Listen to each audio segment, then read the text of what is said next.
మంగళవారం కలెక్టర్ల సమావేశంలో మాట్లాడుతున్న ముఖ్యమంత్రి రేవంత్ రెడ్డి చిత్రంలో పలు మంత్రులు ఉన్నారు. శ్రీహరి గారు, కొండా సురేఖ్ గారు, శ్రీధర్బాబు, దామోదర రాజనరసింహ, పొంగులేటి, ఉత్తమ్ కుమార్ గారు, కోమటిరెడ్డి గారు, పొన్నం గారు, సీతక్క గారు, జూపల్లి గారు, సిఎస్ రామకృష్ణారావు. ఇక్కడ కలెక్టర్ల సదస్సు ముగింపు కార్యక్రమం ముఖ్యమంత్రి రేవంత్ రెడ్డి ఒక అద్భుతమైన అంటే కొన్ని కామెంట్స్ కూడా చేశారు. అంటే ఒక విధంగా హెచ్చరికలు జారీ చేశారని కూడా చెప్పొచ్చు.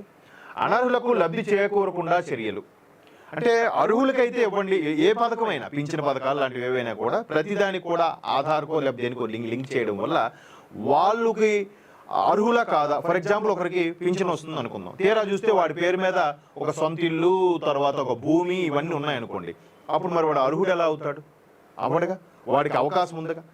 అలాగే నిరుద్యోగ భృతో లేదా లిగే పింఛన్ ఇచ్చారు, వాడి పేరు మీద ఒక పిఎఫ్ అకౌంట్ ఏదో ఉంది, మరి దానికి ఆడ అర్హుడు ఎలా అవుతాడు? సో ఇలాంటి వాటి మీద చెక్ పెట్టాలని కూడా కలెక్టర్లను ఉద్దేశించి మాట్లాడారు. అలాగే ఫేషియల్ రికగ్నిషన్తో ఆసరా పథకం నుంచి 3 లక్షల మంది అనర్హుల తొలగింపు. ఆసరా పథకం ఇది ముందుగా చెప్పాను, ఫేషియల్ రికగ్నిషన్ ద్వారా ఫేస్ బయోమెట్రిక్ తీసుకోవడం వల్ల వాడికి ఎవడైనా ఉన్నాడా లేదా రిపీటెడ్గా మళ్ళీ చేస్తున్నారా అలాంటి వాడు కాకుండా తొలగింపు.